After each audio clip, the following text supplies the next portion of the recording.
أخرجت للناس صدق الله مولانا العظيم بارگاہ رسالت وآب صلی اللہ علیہ وسلم نے درود پاک کا ہدیہ پیش کریں اللہم صلی علی سیدنا محمد معدن الجود والکرم وآلہ وصحبہ الکرام وقتہ الکریم وبارک وسلم صلاة دائمة سرمدا ابدا۔ عزیزان کرام وفات، بھدوئی کے غیور مسلمانوں، دن دن اس تپتے ہوئے وقت اور سورج کی چلچلاہٹ کے باوجود آپ تمام حضرات اس پنڈال میں جمع ہیں، اس میدان میں جمع ہیں۔ عام طور پر تصور تو یہ ہوتا ہے کہ دن میں جلسہ سیاسی لوگوں کا ہوتا ہے، لیکن آج ہم نے روایت بدل دی اور یہ ثابت کرنا چاہا کہ جو سنی عاشق رات کے ٹھنڈ میں اپنے نبی کو سن سکتے ہیں، وہ سورج کی گرمی میں بھی اپنے آقا کو سن سکتے ہیں۔ یقیناً ہمارے جذبوں کے امتحانات ہوتے رہیں گے، لیکن اللہ آپ کو ہر امتحان میں کامیابی عطا کرے۔ تم دیے باد مخالف سے نہ گھبرا ہے عقاب، یہ آتی ہے تجھے اونچا اڑانے کے لیے۔ عقاب ایک پرندہ ہے، بہت اوپر اڑتا ہے، لیکن کبھی کبھار سستی کر کے نیچے آ جاتا ہے۔ اس کی اڑان تو بہت اوپر ہے، لیکن سستی اور کاہلی سے نیچے آ جاتا ہے تو بہت تیز آندھیاں چلنا شروع ہو جاتی ہیں۔ جب آندھیاں آتی ہیں تو اس کی پھر سانس گھٹنے لگتی، واپس پھر اپنے مقام پر جاتا ہے، اوپر چل جاتا ہے، اڑنے لگتا ہے۔ اسی کو اقبال نے کہا، یہ ادھر ادھر سے مخالف سمت سے آنے والی ہواؤں سے نہ گھبرا ہے عقاب، یہ جب کبھی آتی ہیں آندھیاں تجھے اونچا اڑانے کے لیے۔ اور لوگ آج یہ کہہ رہے ہیں کہ گھر واپسی، ان لوگوں کا دیا ہوا ایک نام ہے، میں کہتا ہوں سچ بات ہے۔ مسلمان جس گھر کو چھوڑ کر ادھر ادھر گیا ہے، اللہ تعالیٰ اسے گھر واپسی دے دے، کیونکہ ہمارا گھر تو گنبد خضرا کی چھاؤں ہے، اور جہاں ہمارا بچہ آ گیا میں سمجھتا ہوں وہ واپس گھر آ گئے ہیں۔ عزیزان گرامی، ایک ہی بات ہے، اتنا بڑا مجمع، ہر دن میں خطاب کر رہا ہوں، ہر دن میں لوگوں سے مخاطب ہوں، دیکھ رہا ہوں، لیکن کہیں پر جذبے میں کمی نظر نہیں آئی۔ حضور پاک کے نام پر بنگال میں بھی وہی جذبہ ہے، گجرات میں بھی وہی جذبہ ہے، کرناٹک میں بھی وہی جذبہ ہے، تمل ناڈو میں بھی وہی جذبہ ہے، یو پی میں بھی وہی جذبہ ہے۔ چاہے کسی بھی خطے کسی بھی علاقے کا ہو، نام محمد میں اس طرح سے مچل جانا یہ ہر سنی کا شیوا ہے۔ لیکن مسئلہ صرف اتنا ہی ہے، کسی شخص کو کسی نے کہہ دیا کہ تو لنگڑا ہے، بات دیکھیں توجہ سے سنیں، بیٹھے ہوئے کے ساتھ یا کرسی پر ان کو کسی نے کہہ دیا آپ لنگڑے، تو ایک نے کہا، دو نے کہا، تین نے کہا، اس کے بعد یہ چلنا ہی چھوڑ دیا، یہ اٹھنا ہی چھوڑ دیا۔ ارے لوگ تو کہہ رہے ہیں لنگڑا، لوگوں کے کہنے کی وجہ سے انہوں نے خود اپنی مینٹیلٹی دماغ خود ہی بنا لیا کہ میں لنگڑا۔ دنیا میں لنگڑا ثابت کرنے کی کوشش کر رہی، بھونک بھونک کر کے دجالی نظام ٹی وی کا میڈیا کا کہ تم آتنکوادی ہو، تم ٹیررسٹ ہو، تم دہشت گرد ہو، یہی مثال۔ اور میں یہ کہتا ہوں، میں کسی دن آ کر کے مولانا سے کہا یہ جھوٹے ہیں، آپ لنگڑے نہیں ہیں، آپ صرف چل نہیں سکتے بلکہ آپ ٹھوکر بھی مار سکتے ہیں، بس اسی چیز کی ضرورت ہے۔ میں آپ سے کہتا ہوں تم لنگڑے نہیں ہو، تم لولے نہیں ہو۔ اگر تم لنگڑے ہی لولے ہی ہوتے تو پھر یہ پوری دنیا تم سے خوفزدہ کیوں ہے، تمہاری داڑھیوں سے ڈرتی کیوں ہے؟ تم اگر کمزور ہی ہو تو تمہاری ٹوپیاں چبھتی کیوں ہے؟ تم اگر ٹوٹے بکھرے ہی ہو تو تمہاری مسجدیں گڑتی کیوں ہیں؟ کیوں اس بات کا درد ہے دنیا کو؟ ہم تو مٹھی میں ہیں، چھوٹی سی جماعت ہے، ہماری قیادت بھی نہیں، ہماری سیاست بھی نہیں، ہماری حکومت بھی نہیں، لیکن 24 گھنٹے میڈیا میں ہم ہی ہم ہیں۔ بلکہ بہت سارے نیوز چینل ایسے ہیں ہمارا نام لیے بغیر دکان نہیں چل سکتی. انہیں ڈیبیٹ کرنا پڑے گا نماز پر، اذان پر، داڑھی پر، برقعے پر، طلاق پر، مسجد پر. کبھی سوچا کیوں اتنا کیوں موقع ہو گیا؟ ہم تو ٹوٹے ہوئے لوگ ہیں، ہم تو کمزور ہیں. میرے عزیزوں کبھی کبھار کتے بھونک بھونک کر کے تمہیں بتاتے ہیں تم انسان ہو. تم ہوتا ہے بھول گئے ہو، تمہیں بھونک بھونک کر کے بتایا جاتا ہے تم کیا ہو. میں نے بہت غائرانہ طور پر سوچا کہ ہمارے پاس جب کچھ ہے نہیں تو ہمارے اوپر اتنا ڈیبیٹ کیوں ہوتا ہے، ہمارا چرچا اتنا کیوں ہوتا ہے، ہم سے اتنا کیوں ڈرایا جاتا ہے دوسری قوموں کو کہ مسلمان پورا دیش کھا جائے، تمہارے لیے خطرہ ہے. کیوں ڈرایا جاتا ہے؟ کچھ بات ہے جس کو اقبال نے کہا ہے کچھ بات تو ہے جو مٹ نہیں ہستی ہماری. صدیوں رہا ہے دشمن دور زماں ہمارا، اور کس وجہ سے موقع ہے دنیا، اس لیے کہ توحید کی امانت سینوں میں ہے ہمارے. آسان نہیں مٹانا نام و نشان ہمارا، یونان و مصر و روما سب میں گئے جہاں سے، باقی مگر ہے اب تک نام و نشان ہمارا.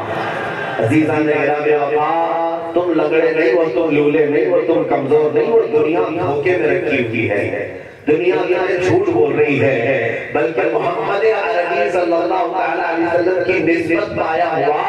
آپ کو میں بتاؤں میرے عزیزو، حقیقت میں اگر لنگڑی اونٹنی ہو، حلیمہ سعدیہ یا جب رسول سوار ہو جائے وہ سب سے تیز دوڑنے والی اونٹنی بن جاتا ہے. کیا آپ نے نہیں سنا؟ سیدہ حلیمہ سعدیہ جو اونٹنی لے کر میرے آقا کو لینے آئی تھی مکہ، وہ لنگڑی اونٹنی تھی، چل نہیں پاتی تھی. اور جب نبی پاک صلی اللہ علیہ وسلم ابھی شیر کھا رہا، دودھ پینے کی عمر ہے، حلیمہ سعدیہ نے سینے سے لگایا اور اونٹنی پر جب بیٹھ گئی تو جو ان کے قافلے کی اونٹنیاں صبح ہی کو جا چکی تھی، حلیمہ سعدیہ کے لنگڑی اونٹنی ان تمام اونٹنیوں کو پیچھے چھوڑ کر سب سے آگے جا چکی تھی. کیوں؟ اس لیے کہ ہمیں پتا ہے لنگڑی اونٹنی ہو کہ لنگڑا انسان ہو، مصطفیٰ کی نسبت آ جائے تو چاند سے اوپر چلا جاتا تھا. تمہارے پاس وہ نسبت ہے، تمہارے پاس وہ دولت ہے، تمہارے پاس فخر کرنے کی سب سے بڑی دولت ہے. دنیا پتہ نہیں کس بات پر فخر کرتی ہے. میں آپ کو بتاؤں ہمارے لیے جو سب سے اہم چیز ہے وہ کیا ہے؟ سچ کہا اقبال نے، یہ ہماری ناامیدیاں، ہماری احساس کمتری ہمیں لے ڈوب رہی ہے. اور کچھ لوگ بار بار مانیں گے، ہماری کچھ لوگ ہیں وہ کہتے ہیں کہ تم سب بکھرے ہوئے ہو، ٹوٹے ہوئے کچھ کر نہیں سکتے. نہیں، میں نا امید نہیں کرتا اپنی قوم کو. مجھے پتا ہے کہ یہ سب چیزیں لٹ جائیں لیکن سینوں میں جو عشق مصطفیٰ ہے وہ آج بھی روشن ہے، آج بھی روشن ہے. اور یہی اصل دولت ہے. جان ہے عشق مصطفیٰ، روز وضو کرے خدا، جس کو وہ درد کا مزہ نازے دوا اٹھائے. میں آپ سے کہتا ہوں اقبال نے کیا کہا؟ کفر دم توڑ دے گا ٹوٹی ہوئی شمشیر کے ساتھ. تم چاہے کچھ بھی ہو، حوصلہ تو دیکھیے، حوصلہ. بعض لوگ کہتے ہیں ہمیں فوج نہیں، ہمارے پاس پتہ نہیں کچھ نہ رہے. اقبال کا جذبہ یہ تھا، اقبال نے یوں کہا کفر دم توڑ دے گا ٹوٹی ہوئی شمشیر کے ساتھ، ایک بار تم نکل آ جاؤ نعرہ تکبیر کے ساتھ. لیکن اس کے لیے شرط یہ ہے وہ نعرہ تکبیر جو بلند ہوتا ہے، بچہ ہے قربان، اعلیٰ حضرت اللہ اکبر یا رسول اللہ. میرے دل کو یہ نعرے کوئی رسم و رواج نہیں ہے، نعرے رسم و رواج نہیں ہے، یہی نعرے ہیں بہتوں کے خیمے ہلائے ہوئے. ہمیں ابھی ایک مہینہ گزرا ہوگا، حضرت مولوی صاحب سے انہوں نے کہا کسی جلسے میں لبیک یا رسول اللہ کے نعرے لگ رہے تھے، پولیس والوں نے ہمیں گرفتار کر لیا، اریسٹ کیا. کہا کس بات پر؟ کہا لبیک کہہ رہے تھے آپ. کہا کیا کیس کہہ رہے ہیں؟ کہا ہاں مجھے ڈر ہے اس بات کا. میں نے کہا مسکراؤ میاں، اس سے بہتر کیس ہو کیا سکتا ہے؟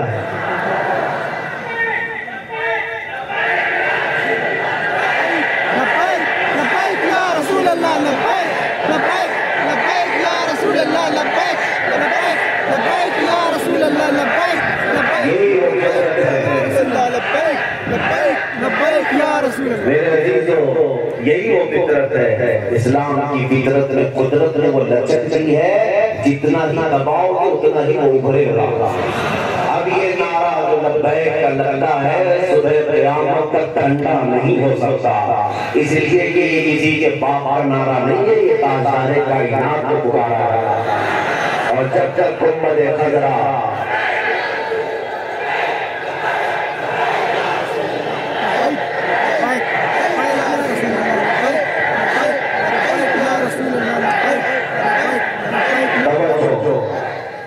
اے میرے عزیزوں، ہو سکتا ہے بھدوئی والے لوگ مالدار ہوں گے، پیسہ ہوگا، لیکن میں بہت نہایت غریب جو لوگ ہیں ان کے سامنے میں جاتا ہوں اور ان سے میں کہتا ہوں چھوڑو امیروں کو ایک طرف، سیٹھوں کو ایک طرف رکھو، سب سے زیادہ اگر کوئی غریب ہو تو بھی تمہارے پاس ایک بہت حسین دولت ہے، ایک حسین دولت ہے۔ تمہیں پتہ ہے مدینہ طیبہ میں نبی پاک صلی اللہ علیہ وسلم مال غنیمت تقسیم کر رہے تھے انصار اور مہاجرین کے بیچ میں۔ انصار وہ صحابہ جو مدینے میں رہنے والے، مہاجرین جو ہجرت کر کے آئے تھے، جب مال تقسیم کر رہے تھے تو رسول پاک صلی اللہ علیہ وسلم نے مہاجرین کو تھوڑا مال زیادہ دے دیا، انصار کو کم دیا۔ لیکن مال ہے، شام اور انصار کے درمیان باتیں ہونے لگ گئی کہ رسول اللہ نے ان لوگوں کو زیادہ دے دیا، ہم لوگ تو مدینے والے ہم کو کم دیا گیا۔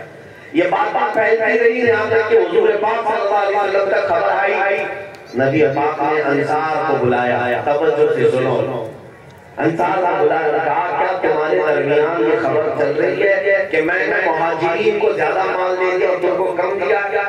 ان صحابہ نے کہا ہاں یا رسول اللہ ایسی باتیں چل رہی ہیں۔ سنو اب نبی پاک صلی اللہ علیہ وسلم نے ان انصار صحابہ کے درمیان ایک خطبہ دیا اور ارشاد فرمایا ہے انصار کیا اللہ تعالیٰ نے میرے ذریعے سے تمہیں ایمان کی دولت نہیں عطا کی؟ تم بکھرے ہوئے کہ اللہ نے میرے ذریعے سے تمہارے دلوں میں محبت نہیں پیدا کی؟ اور اس کے بعد جو جملہ ہے جس کی وجہ سے میں یہ بات عرض کر رہا ہوں، کچھ نہ ہو ہمارے پاس تب بھی حضور کا یہ فرمان سنو، انصار صحابہ سے میرے آقا فرماتے ہیں اے انصار کیا تم اس بات پر راضی نہیں ہو کہ وہ لوگ دنیا لے جائیں اور جس کے پاس دنیا نہ آئے وہ اللہ کا رسول لے جائے؟ انصار کہتے ہیں ہم اتنا روئے تھے کہ داڑیاں بھیگ گئی تھی۔ میں اس حدیث کو پڑھتا ہوں تو احساس ہوتا ہے جس کے پاس دنیا کچھ نہ ہو اس کے پاس مکین گنبد خضرا کی محبت ہوتی ہے، اور یہ سب سے بڑی دولت ہے، یہ سب سے بڑی دولت ہے، اس کی حفاظت کرو میرے عزیزو۔ اسی کے لیے اعلیٰ حضرت نے بار بار ہمیں تنبیہ کر کے بتایا تھا، سونا جنگل رات اندھیری چھائی بدری کالی ہے، سونے والوں جاؤ کے رہیو چوروں کی رکھوالی ہے، آنکھ سے قاتل صاف چرا لے یا وہ چور بلاتے ہیں، تیری کٹھری لاتی ہے اور تو نے نیند نکالی ہے۔ اعلیٰ حضرت نے کس کے لیے کہا ہے؟ آنکھ سے قاتل چرانے والے چور ہیں۔ کبھی سنا کسی کی آنکھ کا قاتل چرایا جاتا ہے؟ پولیس تھانے میں جا کر پوچھیں کیا کوئی کیس ایسا رجسٹر ہوا صاحب آپ کے پاس کہ کسی چور نے کسی کی آنکھوں کا قاتل چرایا؟ وہ بھی کہیں گے پاکٹ مار تو آئے ہیں، بہت سارے گھر چرائے ہوئے چور ہیں لیکن قاتل کیوں چراتا ہے؟ اعلیٰ فرماتے ہیں تمہاری آنکھوں سے قاتل چرا لیں گے ایسے چور ہیں۔ میرے عزیزوں قاتل سے مراد وہ ڈبیا کا قاتل نہیں ہے بلکہ ایک مومن کی آنکھوں کا قاتل عشق مصطفیٰ ہوا کرتا ہے، محبت مصطفیٰ ہے، اور یہ چرانے والے چور موجود ہیں، وہ کبھی داڑیوں میں کبھی ٹوپیوں میں کبھی جبوں میں بھی ہوں گے۔ اس لیے اگر بچانا ہے تو اپنی آنکھوں کا قاتل عشق مصطفیٰ کو ہمیشہ محفوظ رکھو، ہمیشہ محفوظ رکھو۔ اور جوانوں سے میں اکثر یہ کہتا ہوں لٹ جائے ہر چیز چھوڑ دو لیکن دامن مصطفیٰ چھوٹے نہ پائے۔ اس لیے کہ صحابہ کا یہی تو نعرہ تھا۔ ایک خاتون مدینے کی دوڑی دوڑی احد کی طرف جا رہی تھی، کسی نے خاتون سے کہا اے خاتون تمہارے شوہر شہید ہو گئے، انا للہ پڑا وہ آگے بڑھتی گئی۔ پھر کوئی آیا اور کہا خاتون تمہارا بیٹا بھی شہید ہو گیا، ایک ہی جنگ میں شوہر بھی شہید بیٹا بھی شہید۔ تیسرا آیا کہا تمہارا بھائی شہید ہو گیا، وہ انا للہ بڑی اور آگے بڑھ گئی۔ پھر کسی نے کہا تمہارا بھائی بھی شہید ہوا، باپ بھی شہید ہوا. ایک عورت کے 4 رشتے سب سے اہم ہوتے ہیں، بیٹا، بھائی، شوہر، باپ. اس عورت کے، اس خاتون کے 4 رشتے ایک دن میں شہید ہو گئے. ہر کوئی جب یہ خبر دے رہا تھا، کلیجہ ہونا چاہیے برداشت کرنے کا، ہمت ہونی چاہیے، طاقت ہونی چاہیے اپنے گھر کے عزیزوں کی رخصتی کی. عزیزان گرامی، اس خاتون نے چلا کیا پوچھا آنے والوں سے، اے لوگوں سب میرے گھر والوں کی موت کی ہی خبر دے رہے ہو، ذرا یہ تو بتاؤ اللہ کا رسول سلامت ہے یا نہیں؟ اللہ کا رسول سلامت ہے یا نہیں؟ آنے والے کسی صحابی نے کہا، اے خاتون مدینہ، اللہ کا رسول سلامت ہے، وہ خیریت سے ہے، وہ عافیت سے ہے. تب وہ خاتون مدینہ اپنا آنچل باہر کر کے اور کہتی ہے، اگر میرا چاند سلامت تو پوری کائنات سلامت ہے. یا رسول اللہ، کل مصیبت بعدک جنون. وہ صحابہ کا نعرہ تھا، اے اللہ کے رسول، اگر آپ ہیں تو پھر ہر مصیبت ہلکی ہے، ہر مصیبت چھوٹی ہے. اس لیے میں کہتا ہوں، اے نوجوانوں، آج دنیا تمہیں ڈرا رہی ہے، دھمکا رہی ہے، ہر طرح سے تمہیں قدموں کو ڈگمگانے کی کوشش کر رہی ہے. کسی طرح پھسل جاؤ. کبھی کبھی میں ماں بہن کے واقعات دکھا کر کے، کبھی کبھی دیا پر بھونک بھونک کر کے، کبھی کبھی مولوی کی گردن کاٹ کاٹ کے تمہیں ڈرایا کہ تم اسلام سے دور ہو جاؤ، تم محمد کہنا چھوڑ دو. یہ حالات کیوں بنائے جا رہے ہیں؟ ڈرانے کے لیے، دھمکانے کے لیے. لیکن جو سچا مسلمان ہے وہ صحابہ کے نقش قدم پر چلتا ہے. ان کا یہی نعرہ ہوتا ہے، لوگ جو جان مانگو تو جان دے دے، جو مال مانگو تو مال دے دے، مگر یہ سے کبھی نہ ہوگا نبی کا چاہو جلال دے دے. یہ صحابہ کا نعرہ تھا. اسی نعرے پر زندہ رہو میرے عزیزو، اسی نعرے پر زندہ رہو. اگر کوئی تمہیں کہیں کتوں کے جھنڈ میں پھنسا دیا جائے، تمہاری بھوٹی بھوٹی کر دی جائے تو صبر کر لینا. اس لیے کہ دنیا کی اذیت تھوڑی سی ہے. اگر ظالموں کے ظلم سے جان چلی جائے کوئی فرق نہیں پڑتا. ادھر آنکھ بند ہو گیا، ادھر چہرے مصطفیٰ کا دیدار.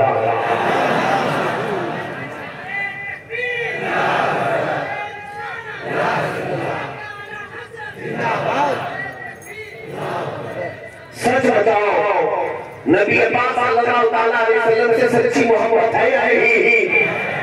حضور کو دیکھنا چاہتے ہیں کہ نہیں دیکھنا چاہتا؟ وہ کائنات کا سب سے حسین چہرہ، سب سے حسین چہرہ کون نہیں دیکھنا چاہتا؟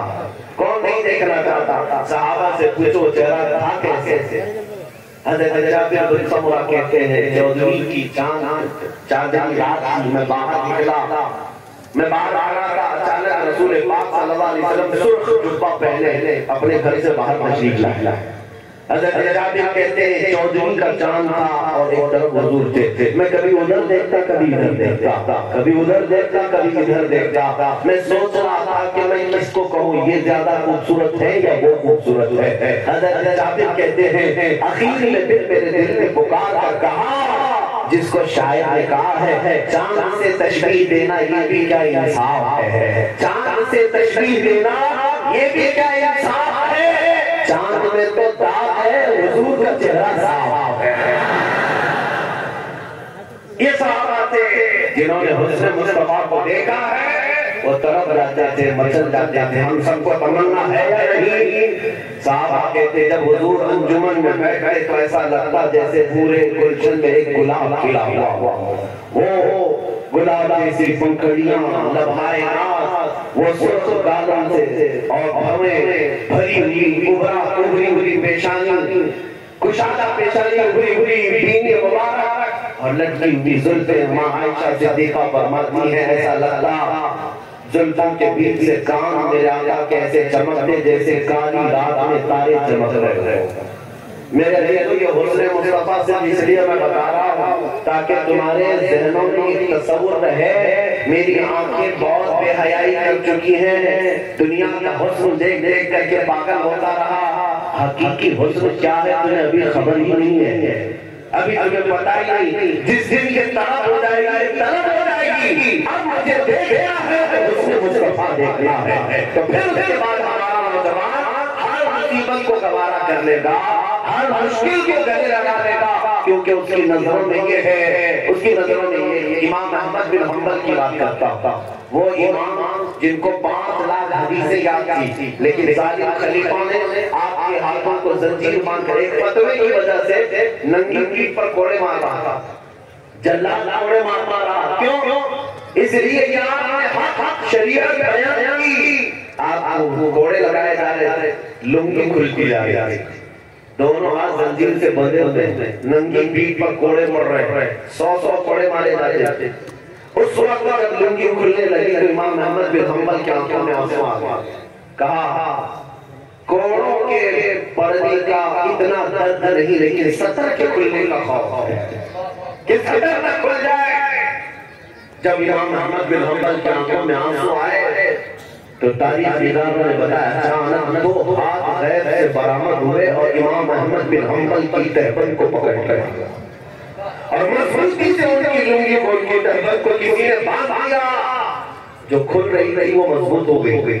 اب جو رو رہے تھے امام احمد بن حنبل اب ہنسنے لگے، مسکرانے لگے، جو جلاد کوڑے مارا تھا وہ رک گیا، کہا کیا بات ہے، تمہاری تہبند کھل رہی تھی، اچانک یہ کیسے ٹائٹ کیسے ہو گئی اور تم رو رہے تھے، ہنسنے کیسے لگ گئے؟ امام احمد بن حنبل کہتے ہیں تو اپنا کام جاری رکھ، جو تو کوڑے مارا تھا تو اپنا کام جاری رکھ، اس لیے کہ میں اس کے لیے کوڑے کی مدد آ گئی ہے۔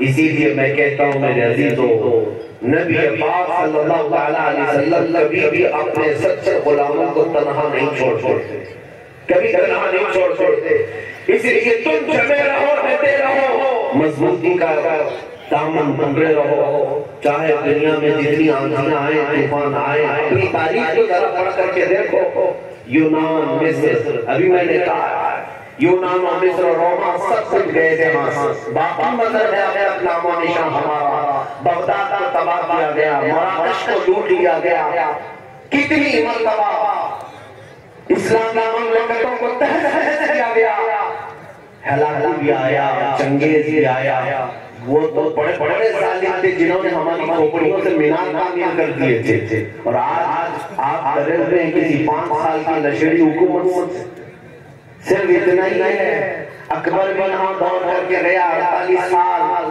جو دین بدلنے نکلا تھا، میرے مصطفیٰ کی شریعت کو تبدیل کر کے نیا دین لانے کا آرڈر جاری کر دیا تھا اکبر، اس نے کہا تھا کہ اب ہندوستان میں دین الہی چلے گا، اور وہ دین کیا ہوگا، اذان نہیں ہوگی، سیٹ بجائی جائے گی، ممبر پر مورتی بھی رکھی جائے گی، تمہیں پتا ہے کہیں ہے وہ اکبر کا دین، کہیں ہے، آس ڈھونڈ کر کے دیکھ لو، لیکن وہ ڈکٹیٹر تھا، اس زمانے میں بھی میرے عزیزو اللہ نے حق بولنے والے علماء کو زندہ رکھا، مرد قلندر احمد فاروقی سرہندی مجدد الثانی کھڑے ہوئے اور اکبر کو للکارتے ہوئے کہا تھا اسلام نام سے اس دھرتی پر اگر کوئی دین ہوگا تو صرف محمد عربی کا دین ہوگا، محمد مصطفیٰ صلی اللہ علیہ وسلم کا دین ہوگا۔ اس پاداش میں مجدد الثانی کو بادشاہ نے قید کر کے جیل ڈال دیا، 8 سال تک جیل میں رہے، لیکن کیا ایک غلام مصطفیٰ اپنی محنت سے پیچھے بھاگ پاتا ہے؟ کبھی نہیں، چاہے پھانسی بھی لگ جائے وہ محمد کہنا نہیں چھوڑ سکتا صلی اللہ علیہ وسلم۔ مجدد الثانی کو جیل میں ڈالا گیا، اس دین کا کیا ہوا جو بدلا گیا تھا، آج بھی ہو رہا ہے نا، آپ کو میں اس لیے مثال دے رہا ہوں، کیا کیا ہو سکتا ہے ذہن میں پہلے سے رکھ لو، بڑے چاہتا جانے دو، اللہ تعالیٰ اس دین کا محافظ حقیقی ہے۔ 8 سال مجدد صاحب کو جیل میں رکھا گیا، اکبر بادشاہ بھی مر گیا، اس کے بعد اس کا بیٹا آیا جہانگیر، 8 سال کے بعد کوئی جیل سے قاصد آ کر کے جہانگیر کے پاس کہتا ہے صاحب بادشاہ سلامت، جیل کا حال ہی بدلا ہوا ہے، جیل میں بڑا عجیب معاملہ ہوا ہے، اس نے پوچھا کیا ہوا ہے؟ جیل سے آنے والے قاصد نے کہا 8 سال پہلے آپ کے باپ نے ایک مولانا کو جیل میں قید کیا تھا، جہانگیر نے پوچھا کیا ہوا کیا؟ قاصد کہتا ہے اس ایک مولانا نے جیل کے اندر موجود 700 قیدیوں کو تو عالم بنا دیا،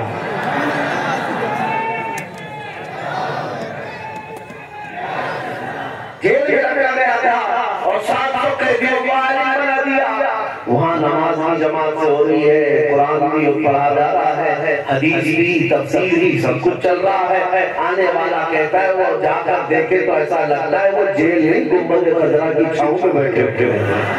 یہی میرے نبی کے غلام کی پہچان ہے، اسے جس جگہ آزمایا جائے گا اپنے نبی کا پرچم لہرانا کبھی نہیں چھوڑے گا۔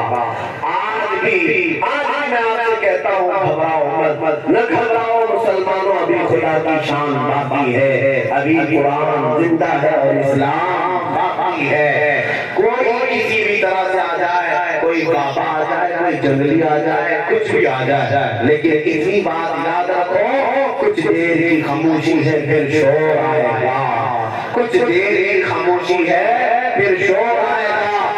آج کتوں کا وقت ہے، کل ہمارا دور ہے۔ انشاءاللہ العزیز، انشاءاللہ العزیز۔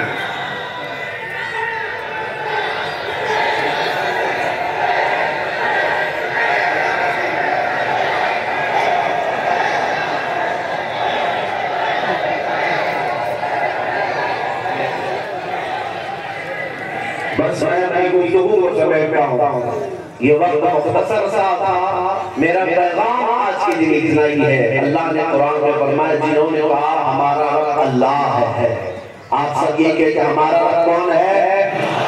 پھر سے بولو کون ہے؟ پھر سے بولو کون ہے؟ ہمارا رب اللہ ہے۔ اور قرآن کہتا ہے جس نے یہ کہا ہمارا رب اللہ ہے اور پھر اس پر جمع ہے تتنزل علیہم الملائکہ، اللہ فرماتا ہے ان کی مدد کے لیے تو اللہ فرشتے بھیجتا، فرشتے بھیجتا ہے۔ ہماری جماعت میں ایسا کوئی بھونکی بابا نہیں ہے جو اسٹیج پر آ کر کے یہ کہتے ہیں کہ اللہ بھی ایک ہے، اوم بھی ایک ہے۔ ہمارے درمیان تو نہیں ہے نا، الحمدللہ اللہ ہمیں ایسے منافقوں سے پاک رکھا ہے۔ چند سکوں کی وجہ سے، چند ٹکڑوں کی وجہ سے کسی کو راضی کرنے کے لیے مولوی صاحب کہتے ہیں اوم بھی وہی ہے، اللہ بھی وہی ہے۔ ہم نے جواب میں اتنا ہی کہا پتہ نہیں تمہارے کان میں جب پیدا ہوئے تھے کس نے کیا کہا تھا، ہم جب پیدا ہوئے تھے تو الحمدللہ ہمارے کانوں میں اللہ اکبر ہی کہا گیا، یہی کہا گیا ہے۔ اور بات یاد رکھو، جب تم پیدا ہوئے سب سے پہلا جملہ تمہارے کان میں کیا آیا؟ بولو کیا آیا؟ اور جب ہم ہمارے جنازے پر مولوی صاحب ہاتھ باندھ کر سب سے پہلے کیا کہیں گے؟ ہم آئے تھے اللہ اکبر کہتے ہوئے، جائیں گے بھی اللہ اکبر کہتے ہوئے۔ اس کا دین یہ ہے کہ اللہ سب سے بڑا ہے، وہ مسلمان کسی اور طاقت کے سامنے سر نہیں جھکا سکتا، اسی لیے کہا ہے مرد کے آگے مان کھا سکتا نہیں، سر کٹا سکتا ہے لیکن سر جھکا سکتا نہیں، سر کٹا سکتا ہے لیکن سر جھکا سکتا نہیں۔ اس بات کو یاد رکھو اور اسی استقلال کے لیے میں درس دیتا ہوں۔ جمع رہو، ڈٹے رہو، تمہارا دین سچا، تمہارا رسول سچا، تمہاری کتاب سچی ہے، تمہارا خدا سچا ہے، یقین ہے میرا خدا سچا ہے، میری کتاب قرآن سچی ہے، میرا رسول، میرا اسلام، جس کا سب سچا ہے وہ سر جھکا کر نہیں سر اٹھا کر چیزیں۔ اسی لیے شہید ٹیپو سلطان نے بہت اچھا جملہ کہا تھا، گیدڑ کی 100 سالہ زندگی سے شیر کے ایک دن کی زندگی بہتر ہے۔ جیو تو علل اعلان حق کا نعرہ لگاتے ہوئے جیو، اور جب مرنا ہے تو انہیں بھی مرنا ہے، ہمیں بھی مرنا ہے۔ موت ان کے لیے حادثہ ہوگی جس کے بعد جلنا ہی جلنا ہے، مومن کے لیے موت حادثہ نہیں ہے، مومن کے لیے موت تو تحفہ ہے۔ ادھر آنکھ چلے گا، ادھر میرے مصطفیٰ کی زیادہ آئے گی، بلکہ مومن کا حال یہ ہے قبر میں جائے گا تو منکر نکیر جو بھیانک شکل لے کر کے آئیں گے، کالا چہرہ، نیلی آنکھیں، لمبے دانت، ان کو دیکھ کر کے بھی عاشق رسول گھبراتا نہیں ہے۔ شاعر کہتا ہے فرشتوں سے بھی ایک مومن صادق یوں کہتا ہے، اب تو پائے ناز سے اے فرشتوں کیوں رو، اب تو پائے ناز سے اے فرشتوں کیوں رو، مر کے پہنچا ہوں یہاں اس دلربا کے واسطے، مر کے پہنچا ہوں یہاں اس دلربا کے واسطے، ہم قبر میں بھی جاتے ہیں تو ہمارا یقین ہے کہ میرے مصطفیٰ تشریف لاتے ہیں. تو پھر موت ہمارے لیے حادثہ نہیں ہے، موت ہمارے لیے ڈراؤنا خواب نہیں ہے، بلکہ حقیقی عاشق رسول یہاں جیتا ہے. اس کا ایک لقب ہے کفن بردوش. اقبال نے کہا کہ یہی تمہاری کیفیت پورے یورپ کو ڈرا کر رکھی ہے. یورپ یہ کہتا ہے کہ پاپا کش موت سے ڈرتا نہیں ذرا، روح محمدی اس کے بدن سے نکال دو. پورا یورپ یہ کہتا ہے یہ ڈرتا ہی نہیں ہے. دنیا کی واحد قوم ہے جس کو موت سے ڈر نہیں ہے. کیوں؟ ہمارے ہاں شہادت کا بھی تصور ہے، ہمارے ہاں نبی پاک کی زیارت کا تصور ہے، ہمارے ہاں قیامت کے میدان میں رب العالمین کی بارگاہ میں کھڑے ہونے کا تصور ہے، ہمارے ہاں مرنے کے بعد دوبارہ پورن جنم لے کے کتا بلی پیدا ہونے کا تصور نہیں ہے. وہ تصور نہیں ہے. دوبارہ پیدا ہوگا تو چوپا بن کے پیدا ہوگا، بلی بن کے پیدا ہوگا، کتا بن کے پیدا ہوگا. نہیں، اللہ نے ہمیں انسان بنا کر پیدا کیا تھا. مریں گے پھر جب اٹھیں گے تو ہمارے مصطفیٰ میں اٹھیں گے. حشر میں اٹھائے جائیں گے تو نبی پاک کے دامن میں اٹھائے جائیں گے انشاءاللہ. یہ تو تصور ہے ہمارا، جس کی وجہ سے آج الحمدللہ ایک سپورٹ مین ہے، ایک کھلاڑی ہے جس نے ابھی اسلام قبول کیا ہے. اس کی ایک بات میں آپ کے سامنے رکھتا ہوں. پورا سوشل میڈیا اس کے پیچھے پڑا ہوا ہے، اس کے سوشل اکاؤنٹ بند کرا رہے ہیں کہ یہ اسلام کا بہت بڑا پرچارک بن جائے گا. ارے اسلام ایک دولت ایسی اللہ جسے چاہے عطا فرمائے. تمہارے سینوں میں ہے، اس کی قدر کرو. ایمان ہمارے پاس ہے، قدر کرو. نیا کھلاڑی ہے غالب امریکہ کا رہنے والا تھا، اور اس نے اپنا ایک اسٹیٹمنٹ جاری کیا اور کہا کہ میں نے پوری دنیا کا بہت غور سے مطالعہ کیا. میں نے دیکھا بہت ساری قومیں دنیا میں ہیں، بہت سارے مذہب ہیں، بہت سارے ریلیجن ہیں، لیکن میں نے دیکھا کہ مسلمان جتنا اپنے دین کو لے کر بھاؤ کے جذباتی ہے، پوری دنیا میں کسی قوم کو میں نے نہیں دیکھا. پوری دنیا میں نہیں دیکھا. سب سے زیادہ پریکٹس اپنے دین پر کرنے والی یہی قوم ہے، سب سے زیادہ جذباتی اپنے دین کو لے کر یہی قوم ہے. اور پھر اس نے ایک جملہ کہا، اگر تمہاری عیسائی کنٹری ہو، کوئی کرسچن کنٹری ہو، تمہارے ملک میں ہی اگر کوئی عیسیٰ علیہ السلام کی گستاخی کرے تو تم سب دیکھتے رہ جاؤ گے، کچھ نہیں کرو. لیکن اگر مسلمانوں کی کنٹری نہ بھی ہو، تمہاری حکومت ہو، تمہاری قیادت ہو، تمہاری سیاست ہو، چند ہی مسلمان وہاں رہتے ہوں، ایسے ملک میں بھی اگر تم محمد عربی کی گستاخی کرو اور بچ کے دکھاؤ. اس نے یہ میرے علم نہیں، اس نے کہا کہ مسلمان اتنے جذباتی ہیں وہ اپنے نبی کی شان میں ایک دن کا بھی برداشت نہیں کرتے. یہ کیوں 1400 سال کے بعد آج تک یہ رشتہ باقی ہے؟ اس کا مطلب یہی ہے کہ یہ ایسا درخت ہے جس کی جڑیں مضبوط ہیں، اس کی شاخیں کاٹ لو لیکن ہریالی کبھی ختم نہیں ہو سکتی. اسی لیے میرے عزیزو میں یہ کہتا ہوں کہ اس دین کو مٹانا، یہ سب جو باتیں ہو رہی ہیں، ہم بھی اسلام کو مار ڈالیں گے، اتنوں کو قتل کر دیں گے، وناش کر دیں گے، اسلام کا خاتمہ کر دیں گے. میں تو سمجھتا ہوں کہ یہ برساتی کیڑے ہیں، موسم کے کیڑے ہیں، ان کو اپنے بدن کی کھجلی مٹانا نہیں آتا. اسلام مٹانے کی بات کرتے ہیں، مٹ گئے مٹتے ہیں، مٹ جائیں گے آدھا تیرے. یا رسول اللہ نہ مٹا ہے نہ مٹے گا کبھی، رہے گا یوں ہی ان کا چرچا رہے گا. بڑے خاک ہو جائیں جل جانے والے، ہمیں بریلی والے امام نے یہی سکھایا ہے، خاک ہو جائیں عدو چل کر مگر ہم تو رضا.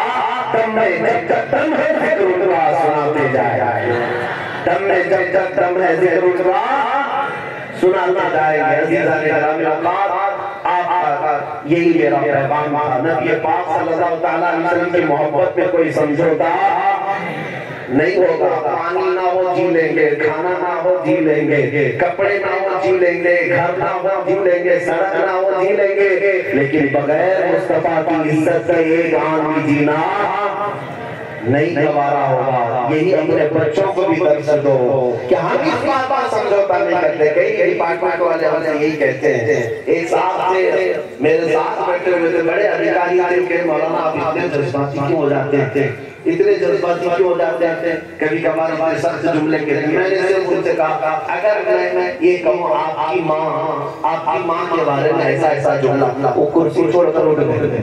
کہا میری ماں ہی مثال بنا رہا ہے صرف میں نے کہا آپ کی ماں اتنا درد لگ گیا اور آپ کیا لگتا ہے مسلمان اپنے نبی سے اپنے ماں کی طرح پیار کرتا ہے، کروڑوں ماں اس سے زیادہ اپنے نبی سے محبت کرتا ہے۔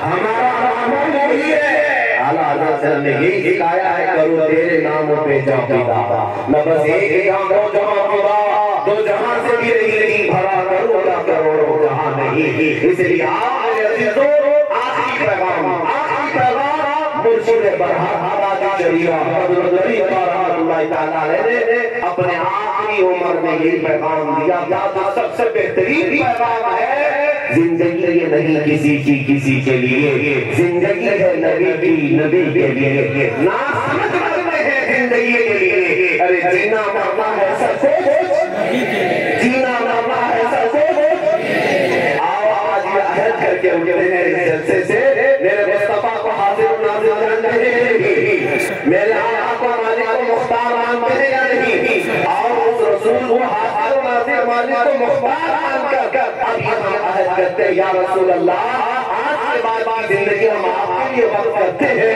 بہر میں زبان ہمارے لیے، بدن میں ہے جان ہم آئے یہاں، اٹھے بھی وہاں، زمین و زمان، مکین و مکان، چنی و چنا اور بنے لے جہاں، کہ محمد سے وفا نے تو ہم تیرے ہیں، یہ جہاں چیز ہے پیارا اللہ تیرے ہیں، قوت عشق سے ہر بست کو بالا کر دو، دہر میں نام محمد سے اجالا کر دو۔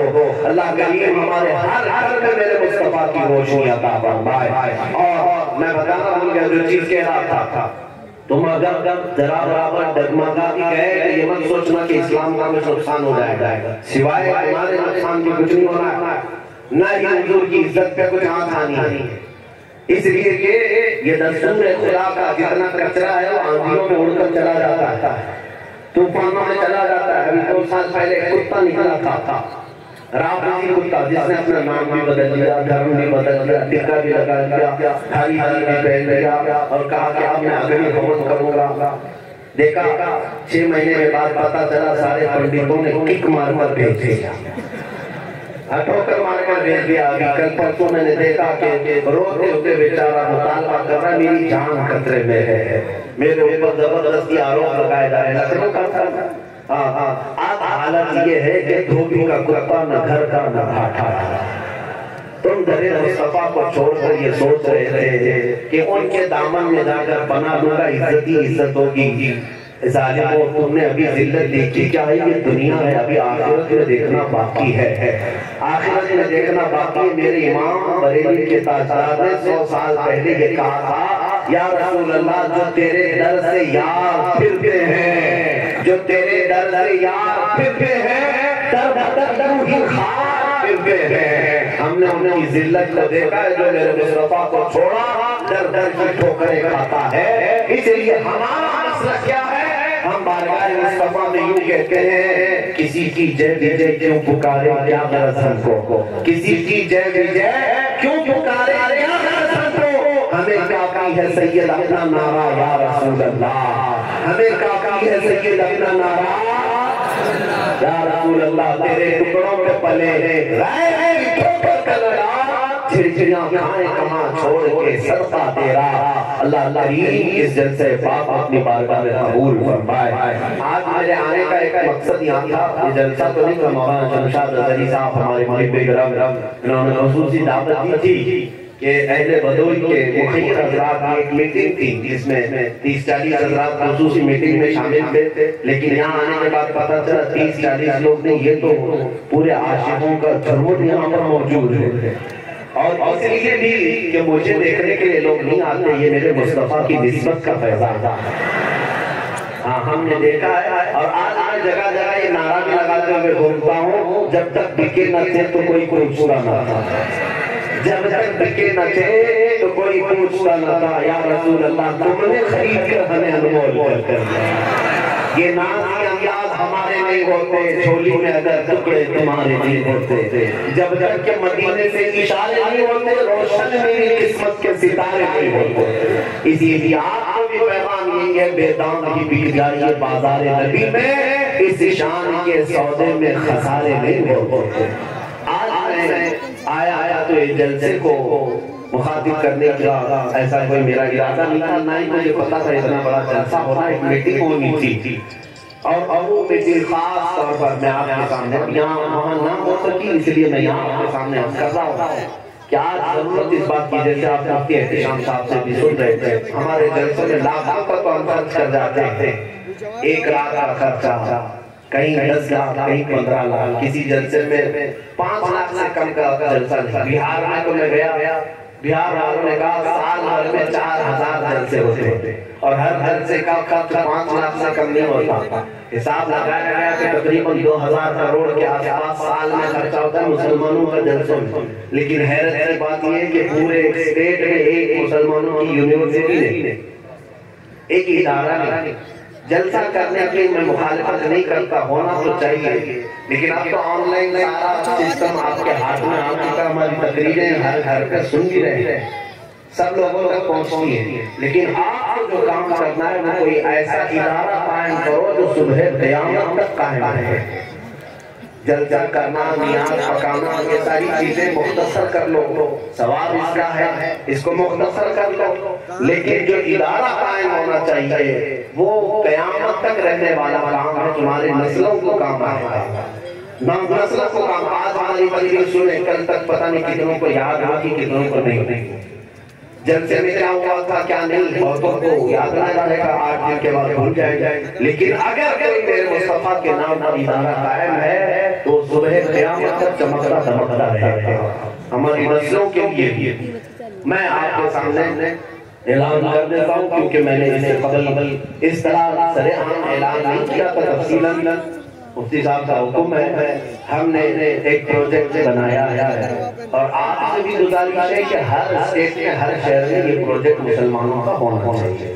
ہمارا پروجیکٹ ممبئی کے قریب ایک بہت بڑی زمین پر ایک دارالامان نام سے سینٹر تھا، جس میں ایک ادارہ ایسا ہے جو دارالعلوم ہے لیکن اسکول کی تعلیم کے ساتھ پہلی جماعت سے لے کر 10ویں جماعت تک اسکول میں جیسے لڑکا پڑھتا ہے، بچہ پڑھتا ہے، ہمارے پاس پہلی جماعت سے 10ویں پڑھنے تک وہ انشاءاللہ عالم بھی ساتھ پڑھے گا، اس کو عالم بھی بنایا جائے اور اسکول کی تعلیم بھی دی جائے، حافظ قرآن بھی بنے اور اس کے بعد 12ویں بھی پاس کر لیں۔ ایک ادارہ یہ ہے، اسی کیمپس کے اندر ایک مسجد ہے، ایک ہاسپٹل ہے 50 بیڈ کا، کہ آج مسلمانوں کو ضرورت اس بات کی ہے کہ ان تمام سماجی کاموں میں، سوشل ورک میں حصہ لیں۔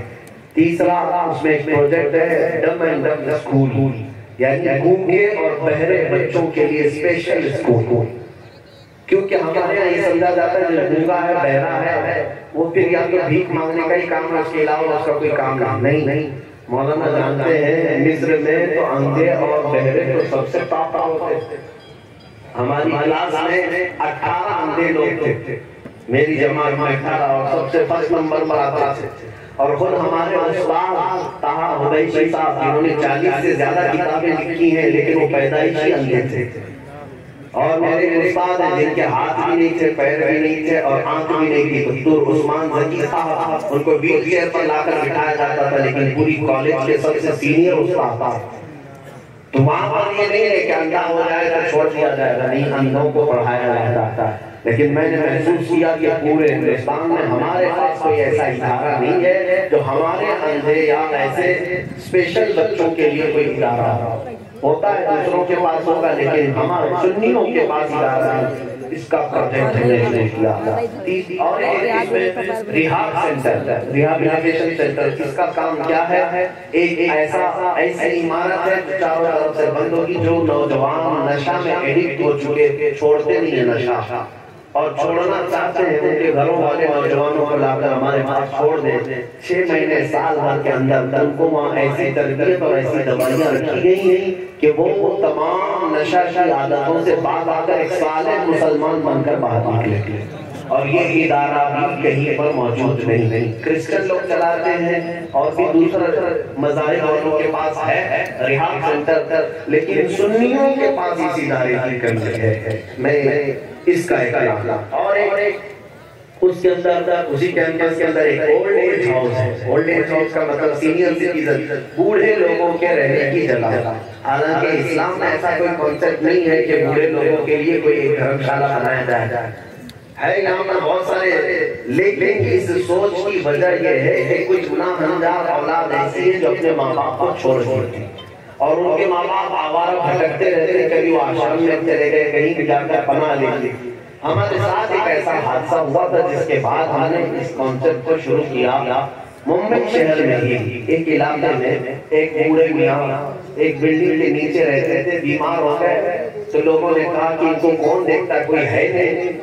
اور بہت زیادہ بڑھاپا اور کمزوری بیماری آئی تو قریب ایک آشرم تھا ہندوؤں کا، ان سے کہا گیا تو آ کر اٹھا کر لے گئے. اور اس کے بعد 2-3 مہینے کے بعد پتہ چلا اس بوڑھے میاں کا انتقال ہوا، ان کو شمشان میں جلا دیا گیا، ختم ہو گیا. لیکن حیرت کی بات یہ ہے کہ وہ بوڑھا 60 سال تک مسجد کا نمازی تھا. 60 سال اولاد ناہنجار نکلی اور چھوڑ دی. بوڑھا آخر وقت اس حالت میں چلا گیا. تو ہم نے یہ سوچا کہ ہمارے لیے ایسا کوئی ادارہ کیوں نہیں ہے کہ جہاں ایسے چھوڑے ہوئے لوگوں کو بھی ہم پرورش کر سکیں اور ان کے آخری اوقات ہم سکون و اطمینان کے ساتھ اور اسلامی ماحول میں گزارنے کا انہیں موقع کیوں نہ دیں. اس طرح کی ایک عمارت کا کانسیپٹ وہاں پر ہے اور ایک آڈیٹوریم، ڈائننگ ہال اور پھر ایک آرٹس اینڈ کامرس کالج جس میں انشاءاللہ العزیز ہمارا طالب علم ڈگری کرے گا، گریجویٹ ہوگا تو انشاءاللہ وہ مکمل فضیلت تک کی تعلیم حاصل کر کے نکلے گا. یہ ایک کانسیپٹ ہے یہ دارالامان کا. میں اسی کانسیپٹ کو یہاں کے اہل خیر حضرات کے ساتھ رکھنے کے لیے آیا تھا. یہ تو بڑے کروڑوں کا پروجیکٹ ہے، 8 بلڈنگیں ہیں اس میں ساری چیزیں، لیکن میں آپ کے سامنے اس لیے بھی عرض کر رہا ہوں کہ یہ ہمارا اکیلا نہیں ہونا چاہیے، بلکہ ہندوستان کے ہر شہر میں ایسا سینٹر قائم ہو، ہر شہر میں ایسا مرکز قائم ہو تاکہ کل آنے والی نسلیں آپ کے ان کاموں پر فخر کر سکیں کہ ہمارے باپ داداؤں نے ہمیں کھانے پینے کو ہی نہیں رکھا بلکہ ہماری روح کی ترقی کے لیے بھی ادارے چھوڑ کر کے گئے ہیں. اللہ کریم ہم سب کے مقاصد میں کامیابی عطا فرمائے اور آپ سب کی دینی خدمات میں بھی اللہ تعالیٰ قبولیت کے کام عطا فرمائے. وآخر دعوانا الحمدللہ رب العالمین. السلام علیکم.